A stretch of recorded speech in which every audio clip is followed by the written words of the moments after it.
서울기술사학원의 김재건 교수입니다. 자, 건설 분야 디지털 트윈에 대한 적용 방안에 대해서 설명을 드리겠습니다. 자, 먼저 이것을 하기 전에 정확한 이 내용을 알아야 되겠죠. 이 디지털 트윈에 대한 정의는 뭔가요? 이건 뭐냐면 우리가 얘기하는 뭐죠?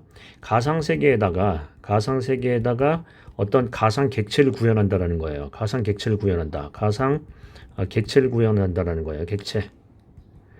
이 가상객체에 대한 부분은 어떻게 하냐면 실물객체, 우리가 얘기하면 실물에 있는 객체를 가지고 이 가상객체에다가 이걸 입힌다라는 거죠. 그러면 여기서부터 실물객체에 대한 어떤 정보가 있죠. 센서링 기술을 통해서 예를 들면 드론을 통해서 영상을 촬영한다든가 실시간 어떤 계측을 통한다든가 해서 실시간으로 뭘 한다? 정보를 수집한다라는 거예요. 이 정보를 수집하고 여기서 끝나면 안 돼요. 여기서 정보를 수집하고 입력한다라는 거는 기존의 유지관리 시스템이라는 게 분명히 있거든요. 근데 이 디지털 트윈에 대한 가장 중요한 부분은 뭐예요? 이것을 어떻게 한다? 이쪽으로 가서 즉 시뮬레이션을 한다는 거죠. 시뮬레이션. 그래서 예측을 한다라는 거예요. 예측 분석. 그래서 어떤 부분이냐면 정확하게 이제 능동적으로 대응한다라는 거죠. 그럼 이 가상객체에서 해야 될 부분은 세 가지로 나눌 수 있어요. 뭐죠? 데이터의 어떤 정보의 수집에 대한 부분이요. 수집을 한 다음에 분석을 하고요. 분석을 한 다음에 예측을 하죠. 자, 그럼 이제 한번 보겠습니다. 이게 무슨 얘기냐면 기존에 어떤 시설물에 대한 유지 관리나 이런 부분에 대한 거는 내용을 그냥 입력을 시켰지 그 입력, 즉 지금 있는 상태에 대한 부분을 이력을 정리했을 뿐이지 앞으로의 어떤 거동이나 이런 것들은 시뮬레이션을 할 수가 없었어요. 예측을 할 수가 없었다. 그런데 한번 이런 얘기를 한번 보겠습니다.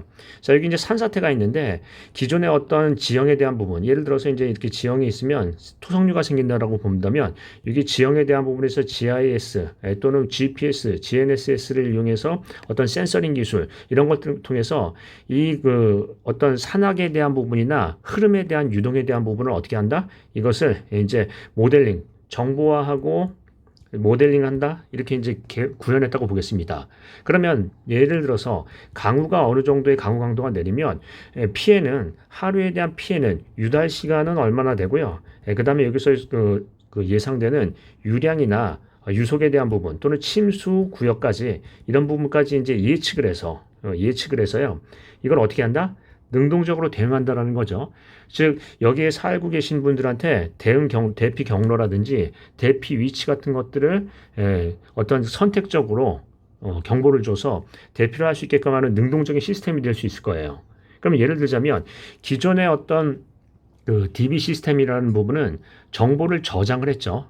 근데 이걸 어떻게 한다?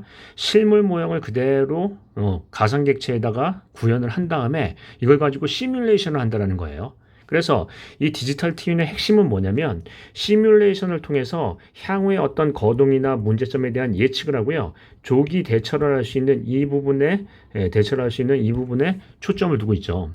즉, 이 가상객체와 실물객체가 실시간으로 유기적으로 어떤 그 시뮬레이션을 하고 지금 상태에서의 어떤 거동 특성이 있다면 향후에서는 어떠한 문제가 있고 어떤 대책을 수립해야 된다는 것을 능동적으로 해야 된다는 부분이에요. 그러니까 기존의 DB 시스템, 뭐 계측이나 실시간 계측이나 아니면 유지보수 이력 관리 시스템하고는 차원이 다르고요. 그거를 이제 가상객체를 이제 실물객체에 있는 부분을 모사를 한다는 거죠. 그러면 여기에 이제 들어갈 수 있는 기술이 디지털 트윈 기법이라는 것은 디지털 세계에서의 쌍둥이라는 건데 여기에 들어가는 어떤 그 보조 기술이 여러 가지가 있죠. 여기 내용을 보시면 먼저 기본적으로 모델링을 하고 데이터 수집, 모델링을 BIM으로 할 수 있다면 데이터 수집에 대한 부분에서는 GIS나 드론이나 이런 센서링 기술을 이용해서 어떤 형상이나 아니면 뭐 치마나 변이나 이런 것들을 할 수 있고요. 이 이제 내용에 대해서 이제 수집을 한 다음에 시뮬레이션에서 예측을 한다는 거죠. 그러면 그 예측 결과로부터 실물 세계에서 대응 방안을 모색할 수 있는 아주 능동적이고도 유기적인 관리 시스템이 될 거예요. 이걸 우리가 뭐라고 한다? 디지털 쌍둥이, 디지털 트윈이라고 해요. 그러면 디지털 트윈에 대한 부분에서는 어떤 부분이 있냐면 우리 이제 강의할 때 이런 얘기를 했었죠. 자, 우리 이제 건강보험공단에서는 자 50세가 되면 뭘 해요? 이분이 예를 들어서 50세가 되면은 이분이 이제 생애 주기에 어떤 그 전환점을 맞이하기 때문에 예를 들어서 암에 많이 걸린다라고 한다면 50세 때는 뭐 하죠? 예를 들자면 예, 건강검진을 받으라고 하죠. 건강검진을 한다 해가지고요. 뭐 대장 내시경 검사를 한다 또는 위 내시경 검사를 한다 이런 것들을 이제 예측을 할 수 있어요. 하라고 이제 선제적으로 대응해요. 자, 갑자기 이 얘기를 왜 하냐면 이 얘기가 왜 나올 수 있었을까요? 그 근거는 뭐죠? 이게 디지털 쌍둥이에요. 디지털 트윈. 좀 이해를 돕기 쉽게 하기 위해서 내용을 한 건데, 즉 한국의 어떤 그 여성이나 남성에 대한 어떤 데이터, 즉 지금 생로병사에 대한 어떤 데이터를 취득을 한 다음에 분석을 하고요. 보통 한 55세에 위암이 걸리고 문제가 많이 발생하더라라는 것들을 이제 데이터가 취득이 됐어요. 그럼 어떻게 한다? 50세에 선제적으로 점검을 해야 이것을 방지할 수 있다라는 결론이 나왔어요. 그러면 그런 그 어떤 기준이 나온 배경, 근거는 뭔가요? 디지털 쌍둥이, 디지털 트윈이라는 게 하나 구성이 됐겠죠. 구축이 표준화, 즉 한국의 남성의 표준 모델 또는 한국의 여성의 표준 모델 이런 것들을 구축을 해서 각각 유지보수의 선제적인 어떤 유지 관리를 한다라는 개념이 생기겠죠. 이걸 시설물에다 갖다 대면 어떻게 해요? 시설물도 예를 들어서 남해안 지역의 사장경, 어디의 지역의 현수경 또는 어디 지역의 지하철의 박스 구조물 이런 것들에 대해서 디지털 트윈이 구축이 되고 표준화가 된다면 우리가 이제 효율적으로 유지 보수를 하고 내구 수명을 올릴 수 있는 그런 기본적인 데이터가 될 수 있겠네요. 이해되시죠? 그래서 디지털 트윈이 필요한 거죠. 자, 그러면 다시 한번 보겠습니다. 가장 기본적인 건 뭐예요? 1번. 첫 번째 기본적인 번은 디지털 트윈에 대한 시스템 구성이에요. 시스템 구성. 자, 구성에 대한 부분에서는 이걸 뭐냐면 가상객체, 가상세계하고요. 그 다음에 실물세계가 있는데 실물세계에 대해서 각각에 대한 객체에 대한 부분에서 구성과 어떤 내용을 쓰는데 반드시 여기다 구성도 플러스 뭐예요? 구성 요소별 기능, 역할을 설명하셔야죠. 실은 이게 다예요.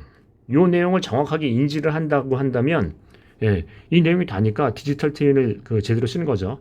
그래서 시험 문제에서는 디지털 트윈에 대한 구성 및 그 기능, 역할에 대한 부분을 명확하게 쓰셔야 돼요. 이게 안 나오면 기본이 안 된 거죠.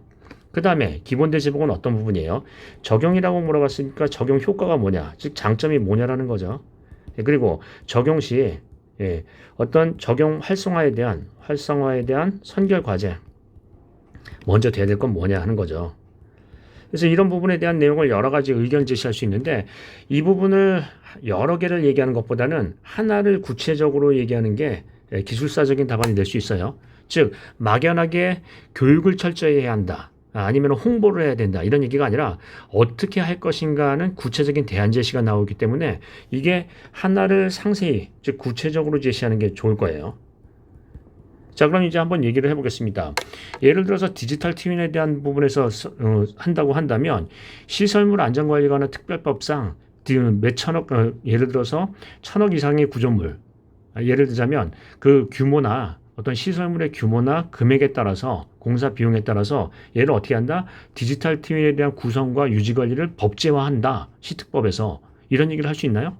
그러면 디지털 트윈에 대한 기술 발전이 일어나겠네요. 즉 우리가 계속 기술사에서 얘기를 하지만 기술적인 얘기도 중요하지만 비기술적인 얘기, 즉 우리가 비구조적인 얘기, 법 제도화에 대한 얘기는 기술사에서 굉장히 중요한 얘기입니다. 즉 기술적인 부분과 비기술적인 부분이 같이 어떤 시스템적으로 유기적으로 이제 추진이 돼야 시너지 효과가 더 큰 법이죠. 그래서 우리는 기술사에서는 어떤 얘기를 한다? 법 제도화하는 거예요. 예를 들자면 자 한번 보겠습니다. 시특법에 따르면 안전점검을 하게 돼 있어요. 정기안전점검, 정밀안전점검, 정밀안전진단, 뭐 여러 가지 긴급안전진단도 있고 여러 가지가 있는데 자 이런 점검에서 가장 기본적인 게 유관조사예요. 예를 들자면 유관조사가 가장 기본인데 정기안전조사는 유관점검을 주고 정밀안전점검은 유관조사에다가 재료시험이 들어가는 거고요. 정밀안전진단은 유관조사에다 재료시험에다 구조해석까지 재하시험까지 들어가는 거죠. 그래서 유관조사가 가장 중요하다. 근데 이거 인력으로 하면 시간이 많이 걸리고 신뢰도가 떨어지니까 이걸로 뭘 하는 거예요?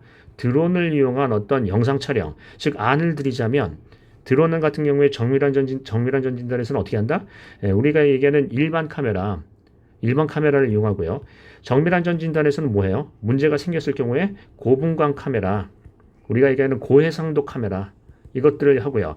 만약에 진단에 대한 부분에서 조금 더 구조적으로 하려면 뭐 한다? 뭐 열화상 카메라 이런 것들을 이용할 수 있다라는 거니까 물론 전기안전점검에 대해서는 드론을 일반 카메라로 하지만 이제 정밀이나 진단에 대한 부분에서 이렇게 상세하게 할 수 있다라는 의견 제시를 하고 이거를 시특법에 넣어야 된다라는 의견 제시도 할 수 있겠죠.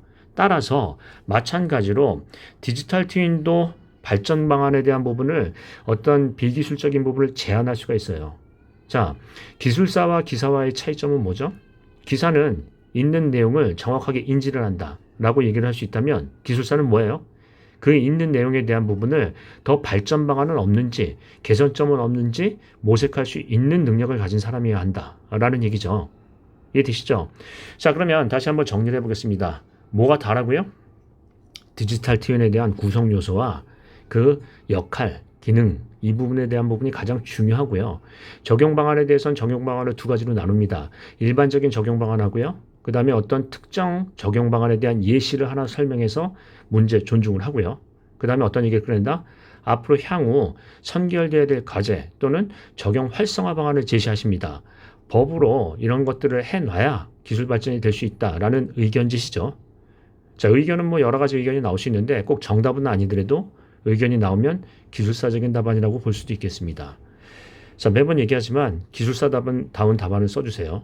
핵심은 디지털 트윈에 대한 구성과 그 기능, 역할이죠. 기존에 있던 뭐 예를 들어서 실시간 계측이나 기존에 있던 3D로 구현된 유지보수 이력관리 시스템하고 헷갈리시면 안 돼요. 이 디지털 트윈은 뭐 하는 거예요? 쌍방향으로 피드백을 할 수 있는 시스템을 얘기해요. 이해되시죠? 자, 그 정도로 정리를 하겠습니다. 자, 오늘도 수고 많으셨습니다.